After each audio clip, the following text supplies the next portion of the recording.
Hey, how you doing? This is Adam Post, publisher of more than 1,000 comic books and marketing expert covering Black Panther getting blamed for the Marvel's flop. Let's get into the story. Before we do, please be sure you are subscribed to the channel.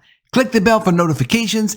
Give me a thumbs up. I really appreciate you guys. Coming from Inverse, Marvel's issues didn't begin with the Marvels. The MCU's most diverse film has become the face of its crisis, but the problems plaguing the Marvels can actually be traced back to the franchise's biggest success. And it's interesting that they would say that Black Panther was the Marvel Studios franchise's biggest success. It was not its biggest success, and we will go over those numbers. When Black Panther premiered in 2018, it seemed like Hollywood was at the start of a major shift. Headlines the world over heralded the solo debut of Marvel's first black hero, while audiences turned up in droves to witness a historic event. The idea of creating a black superhero solo film was a great idea. It was risky, but it was okay to do that. Also, the Black Panther character, the Black Panther's aesthetic, it fit with the rest of Marvel's characters. It was like a lead-in to Avengers Infinity War, which was highly anticipated. Nothing wrong with doing the Black Panther movie. Quote, "It was inescapable in a lot of ways," Bobby Miller, a culture critic, said. "It felt like everyone was on the same page about making this movie feel as important as it was. That was a really special time." The groundswell of support for Black Panther was unprecedented. Black celebrities funded screenings of the film out of their own pockets, while critics and fans alike were enraptured by the world of Wakanda. Black Panther went on to become Marvel's first Best Picture nominee at the Academy Awards, securing the studio the prestige that had eluded it for a decade. Everyone wanted a piece of its success, and Marvel seemed determined to recreate that magic. After Black Panther came Captain Marvel, the first Marvel film to feature a female superhero center stage. The studio was actively hiring more directors of color, from Taika Waititi to Chloe Zhao. Big franchises had finally caught up with the audience pleas for genuine diversity and inclusion. It felt like a new world. But did any of it stick? The audience pleas for diversity and inclusion were not for people actually going, though, to see the movies. But oftentimes, studios will put black actors and black directors out there and just leave them to the wolves. When they say leave them to the wolves, what they're saying is merit actually does matter. It doesn't matter what your skin color is. Either people like your work or they don't like your work. People of all kinds of genders and skin colors have produced art, commercial creative art, and it either resonates or it doesn't resonate. It has nothing to do with skin color. Just 5 years after Black Panther inspired a wave of big-budget movies with more inclusive casts, the effects already appear to be petering out. The industry is slipping back into old habits, while the filmmakers who champion the movement are falling through the cracks. This feels particularly evident for the Marvels, the 33rd film in Marvel's cinematic universe, and the lowest grossing in its 15-year history. Even accounting for inflation. That's an accomplishment. Despite its flaws, The Marvels is an incredibly important film, owing a lot to Black Panther's success. Director Nia DaCosta is the first black woman to helm any Marvel property, and the second black filmmaker to direct any MCU film after Ryan Coogler. Well, in that case, if she's black, why didn't it make as much money as Black Panther? That doesn't add up. Because it doesn't matter what your skin color is. It matters what your work product is. That's it. And just because you have a certain skin color doesn't mean you can take any project and turn it into a success. This is very basic stuff. It's hard to believe it would need to be said. DaCosta's introduction comes at a time when black female directors are still fighting to be seen and heard in genre spaces. But the reception of the film reveals just how dire things remain for marginalized filmmakers. Keeping in mind that Nia DaCosta really hasn't produced anything that's worked commercially. Yes, her first film kind of probably worked a little bit commercially. Yes, Candyman did make something like $71 million worldwide, so it's not a flop, but it is not a hit, and it should never be referred to as a hit. And of course, The Marvels is a massive flop. So to be heard, it's nice to be heard, but if you want to be in a commercial field, you've got to produce things that actually make money. If not, you're not going to be heard. It doesn't matter what your profession is, whether you're a director or a writer or a doctor. Like, you have to have some kind of positive result from the effort that you put in. Until then, yes, you're going to struggle to be heard in any field that you're in. It's not enough to be a certain skin color to then get recognition. Quote, "We put a lot of onus on bringing marginalized creators into the mainstream," Miller says. "Oftentimes, studios will put black actors and black directors out there and just leave them to the wolves. Middling reviews and disappointing box office results turn the Marvels into the face of the Marvel problem, embodying the franchise's waning focus on coherent storytelling and a general sense of superhero fatigue." But it's also inadvertently answered a question that few of us are prepared to unpack. Is Hollywood's latest push for identity-forward content a real priority or just another trend on its way out? Well, in Hollywood, it's actually expensive to make these movies. They've increased the budgets of these movies to numbers beyond the scope that anyone could even imagine. The budget for the Marvels was somewhere between $300 and $350 million.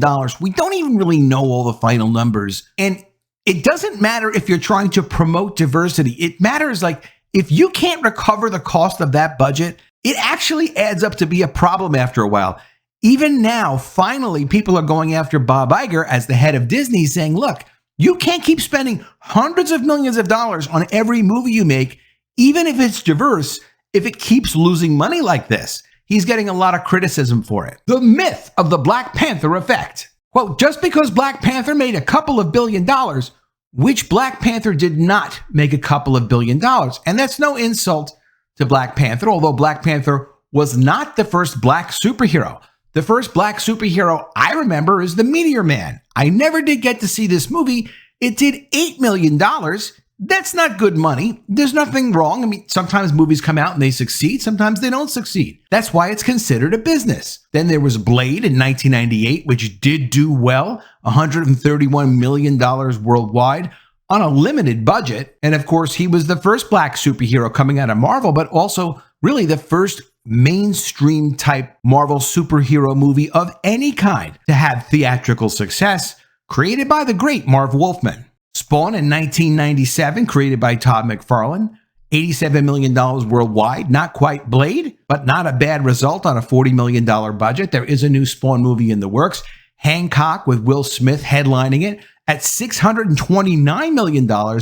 Very good numbers. And Hancock was a superhero that wasn't supported by the Marvel franchise. He wasn't mixed in with the Avengers. If he had been, that number would have probably been double or triple. Black Panther was a huge success, but Black Panther was also tied in with the Avengers. So you have to understand, when you're comparing Black Panther, you should compare it to the results that the Avengers had, which was a lot higher than $1.3 billion. Still, a great number, a great success, and also not something that undermined the Marvel franchise the way that Captain Marvel undermined the Marvel franchise, because Captain Marvel, her attitude of being just this bossy girl boss, was not something that fit the Marvel aesthetic. It was like a parody. It wasn't something that belonged in the Marvel Cinematic Universe when you're trying to suspend disbelief and enjoy your movie about superheroes. Wakanda Forever started to tank a little bit, and they made some money maybe on this movie. They spent at least $150 million promoting it, at least $250 million making it. A lot of money went into promoting and producing this movie. The big problem with Black Panther Wakanda Forever, of course, is that they didn't continue with the character Black Panther. So it's really very dishonest to even title it Black Panther. It should have been titled World of Wakanda, or they should have recast Black Panther, or they should have waited to make the movie. The movie did not need to be made. Iron Man 3 was a real, actual franchise hit. $1.24 billion in 2013. Adjusted for inflation, that's an incredibly successful movie, showing what you could do. Also, with Iron Man 3, it wasn't part of the 2018 or 2019 Avengers movies. It didn't have the advantage that Black Panther and Captain Marvel did. If it did, it probably would have done 50% more. Tony Stark is an actual key member of the Avengers, and that movie could have done a lot more business. Robert Daniels, Los Angeles Times critic, went on to say, "If we train our eyes to the entire landscape, we can see the inequities. While it's gotten better, in some respects for people of color and women, it hasn't. A 2022 study by USC's Annenberg's Inclusion Initiative revealed increasing disparities in Hollywood. Of the 111 directors helming the top grossing movies of the year, only 9% were women, a significant drop from 2021's already dismal 12.7%. Just 20% of films in 2022 were helmed by people of color. Of course, 20% is much better than nothing at all, but breaking into the industry is hard enough already. Judging people's competency to do work based on their skin color is beyond frightening. It makes absolutely no sense, and growing up in America, I never thought I'd see anything near anything like this, especially because there are plenty of influential, multimillionaire, even now multi-billionaire people of color and of all sorts of genders and types that can support each other and help them make projects. We're not living in a country that's limited to like a studio system or such a system that people can't participate if other people don't help finance, push, and promote projects. Will Smith, for example, could agree to participate in another Hancock movie, but only if it's directed by Nia DaCosta or another person of color directing, or however they want to put their deal together. They can collaborate together. The issue is people just don't seem to be doing that. They just seem to be demanding that the entire industry change itself to accommodate hiring people that look a certain way versus people that produce results. In a way, Marvel has been doing its part by hiring more diverse directors fresh off the independent circuit. Ryan Coogler is just one of their success stories, having directed just 2 films before he was tapped to helm Black Panther, which was, of course, an incredibly risky thing that basically did work out for Black Panther, even though the movie was really just average. But it did have the support of the Avengers behind it, which is incredible support. That strategy often backfires, though, when indie directors are dropped into the studio system with very little experience, which has become more and more common in the aftermath of Black Panther. Quote, "We're quicker to critique pieces of media that are by and for marginal communities." Yeah, well, only if, you're going to critique it if it's not good. That's it. I mean, you can't criticize this because a certain person of a certain skin color made the work. It's always subject to the quality of the final result. The studio's unprecedented indie to blockbuster pipeline definitely has its upsides. Without it, the Russo brothers' Captain America, The Winter Soldier, or John Watts' Spider-Man trilogy wouldn't exist. But for every triumph, there's also disappointment.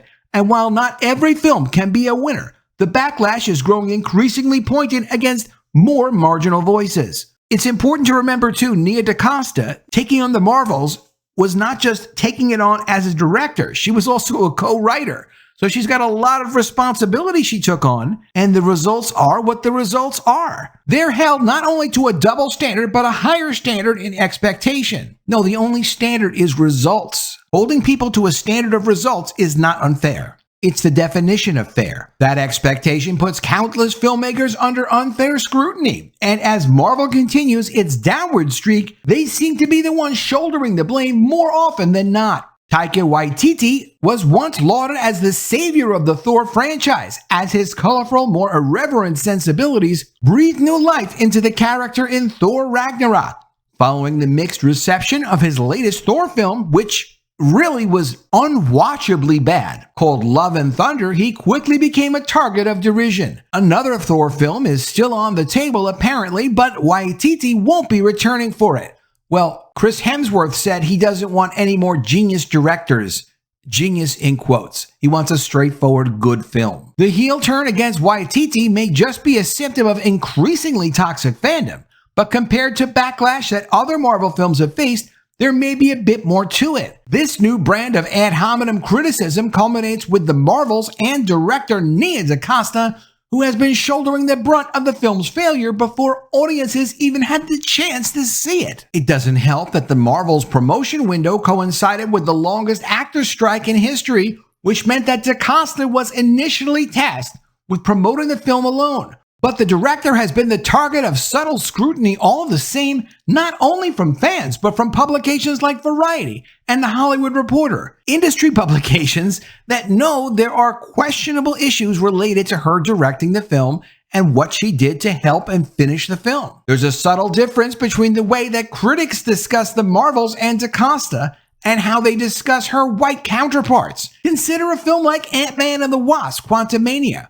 which embodied Marvel's woes long before the Marvels came along. But for all its flaws, the director is scarcely mentioned in criticisms against the film. Quote, "No one is looking at Peyton Reed and saying, that's the person who killed the MCU, Miller says. He's kind of able to get off unscathed. Yeah, because he clearly did not kill the MCU, even though Ant-Man and the Wasp: Quantumania was a terrible unfinished film that shouldn't have been released, because Guardians of the Galaxy 3 came out, and it did over $800 million worldwide, actually made money for Disney and the MCU. If any movie after Guardians of the Galaxy Volume 3 came out and did over $800 million, no one would say it was ruining the franchise, because it wouldn't be. Ant-Man and the Wasp: Quantumania actually came out before Guardians of the Galaxy 3, and that's why you wouldn't point to Ant-Man and say, oh, you've ruined the franchise. No, because $800 million says you didn't ruin the franchise, you just made a terrible movie. It's not uncommon for Marvel to let its product speak for itself or to let directors defend their work. But the studio's silence in this context has become pretty damning, especially as it highlights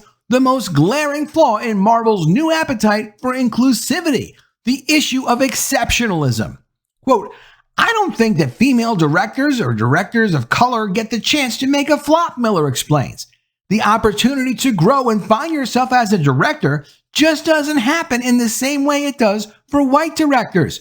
You have to operate at perfection every single time you put out a movie." This is incredible. Like, it's a $300 million movie. Granted, the budget of the movie that Nia DaCosta worked on before the Marvels was $25 million. The Marvels is at least a $300 million movie. She took it on. Nia DaCosta never should have taken this on. But yes, I'm entrepreneurial, but come on. If you take on a project that's a $300 million branded studio project and you don't execute on it, yeah, you're going to be taking heat for it, and it could ruin your career. That's one of the reasons why you don't take on things if you don't really actually know what you're doing. I don't know if James Gunn or anyone else who's made money for Marvel could have actually saved the Marvels and done a good job on it.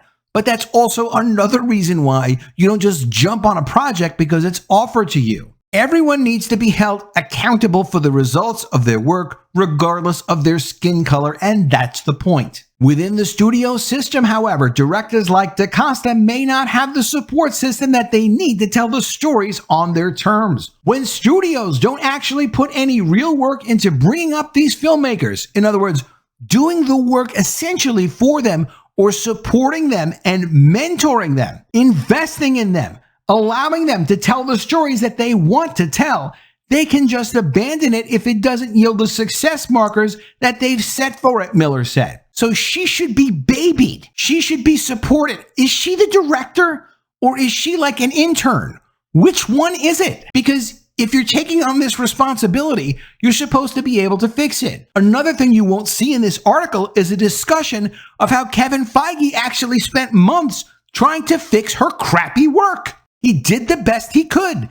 The Marvels was still not a good movie, and it also still flopped tremendously. So beyond mentoring someone, if you go in and you fix their work, that's about as much as the studio can do for you. They also should have known better than to let her do this work before they saw something that she could do that would work. This wasn't going to have the support of the Avengers franchise. It didn't have all the momentum built up into it. If it wasn't going to have that, of course it was an incredibly huge risk to take. Marvel might be working hard to recreate Black Panther's success, but according to Miller, it doesn't seem like they're really investing in what made Black Panther work. Diversity was but a piece of what made the movie so successful, Miller said. Black Panther didn't skimp on telling a complete story, something that seems to elude the Marvels and most of its contemporaries in the MCU. Again, she was a co-writer. The director was a co-writer on the Marvels. She had story responsibility. She took it on. The newer film lacks the coherent pacing and compelling villain that strengthened Black Panther. While the chemistry of its leads certainly propels the film where it counts, it's not quite enough to give the Marvels a sense of purpose or place. Combined with the anti-woke backlash facing Marvel's most recent efforts, the Marvels finds itself at an uncomfortable crossroads. Quote, all of these things are stacking up against each other that are preventing the Marvels from being judged on its own, or even in good faith, Miller says. So where exactly does Marvel go from here? Pollitt believes the Marvels holds the key to addressing the tangled issues plaguing fandom spaces. Quote, that's the conversation to start, she says. Let's explore why there are different expectations based on race, gender, class, or for a female director versus a male director. Condemning unfair criticism when it arises could be another key to righting a sinking ship. And the take on, well, what is unfair criticism? Because that's a pretty good question. It's kind of interesting. It's any criticism of certain people of a certain skin color if their results aren't good. That's unfair. We should be celebrating them based on their skin color, not on their work. That's what they're trying to say. Of course I can't sign on for that. And of course, that's never going to work for blockbuster movies. Blockbuster movies are only blockbusters because of two reasons. One, good word of mouth. People tell their friends, man, this was great. You got to go see it. People go see it a second time or multiple times because they want to see it with more than one friend, or they're just excited to have the experience happen again and again. There's no way that your skin color can make up for that. No matter if it could be green skin color, it could be translucent, it's not going to make up for people actually being excited about the work. The teams behind Disney's biggest franchises, quote, have been catering a bit too much to smaller subsets of their fandom, says Miller. The fandoms that buoy these properties have been overrun by a vocal minority, most of whom object to anything remotely resembling diversity. None of those people objected to Black Panther. In recent years, countless franchises have come under fire for their attempts to, quote, decenter whiteness. So when they talk about decentering whiteness, it's as racist as it sounds. It's removing the white characters and putting in other characters. You can do that if you want to do that. But when you go and change all the characters associated with a brand, you're going to lose the people that were interested in those characters, not because of their skin color, but because of what the characters were. When you take them out and then you tell that audience, oh, we're going to decenter whiteness. No, unless they are racist, they're not interested in pursuing those kinds of films. They're also insulted. And if that was the basis for the audience that you had in the first place, if that's what created momentum for the projects, you're going to lose those people. And that's what's happened. And that's why they lose a couple of $100 million every time they try to now decenter whiteness, as they call it. Incredibly racist. As Marvel is one of the most visible franchises at the moment, fan outrage here has become the most prominent. But Marvel rarely acknowledges the backlash, even when it affects its most visible collaborators. Marvel needs to focus on protecting its actors and directors. We heard the same thing about Bud Light trying to protect Dylan Mulvaney. This is just, it's completely off-brand. It's a completely ridiculous disassociation with what the brand represents to go in and say, listen, you have to understand, we're just going to change what the brand is all about, and we're going to decenter whiteness. No one wants that for their escapist entertainment. We're not interested in that. Why it's acceptable to these people, nobody knows, except they never cared about the product or the entertainment in the first place. So for them, it's like, listen, we're just ruining your entertainment. We're just changing it up because of the skin color of the characters. Why would that bother you? Well, the answer is, what are you doing? It's completely ridiculous. It's offensive. It's racist. And it's not escapist entertainment anymore. We're not interested in that, and that's why no one's going to see it. But you can see an article here talking about, well, we're just decentering whiteness, but don't worry, whiteness isn't really a culture. It's actually an ideology. That's the kind of stuff that they say that they figured out in their college classes, and basically it's just completely insane Marxism, communism garbage mixed in with entertainment. So why should that bother people? Because it's insane. Well, there's a symbiotic relationship between studio and fandom, Miller says. But at the end of the day, the studio sets the tone. Trust that the people you've tasked with telling that story can do it to the best of their ability. Stick behind your actors, directors, and screenwriters. because filmmaking is a collective thing.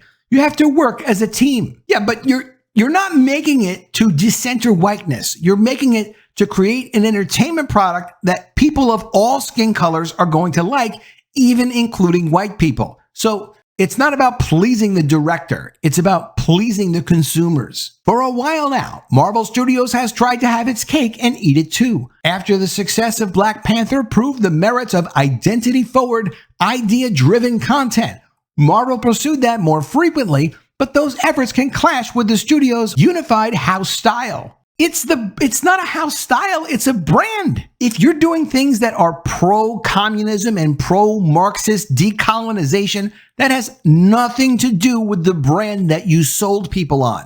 They will never support that. Black Panther was supported because it was part of the Marvel brand. It was an offshoot, like Kitty Pryde and Wolverine. People aren't wild about Kitty Pryde. They love Wolverine. You want to do a limited series with Kitty Pryde and Wolverine? People are going to buy it. That's fine. But if you're going to take away Wolverine and only have Kitty Pryde, and then you're going to get rid of all the other characters because you don't like their skin color, it doesn't help you decolonize, you're going to fail. No one is discounting the feat that Marvel has pulled off in the past decade, but the MCU is at its best when individuals can put their own stamp on the franchise. Per Miller, Marvel could benefit from taking a back seat more often. Allow the work to speak for itself, which is exactly what they're doing with the Marvels, and let the community rally behind something when they know it's special. Well, on one hand, they're saying, look, you need to baby these directors. You need to train these directors. You need to essentially take these people that should be interns or assistant directors and support them in an unlimited intern type of way to make them a competent director. But at the same time, let them do whatever they want because that's just going to work. Of course, that doesn't make any sense. You can't blame Black Panther for the failure of the Marvels. You can blame the studio from trying to decenter whiteness rather than making good movies. Let me know what you think of all this in the comments below. Always love to see your ideas. Please be sure you are subscribed to the channel. Click the bell for notifications, give me a thumbs up, and I'll see you again soon with another video. And if I don't see you, I will miss you.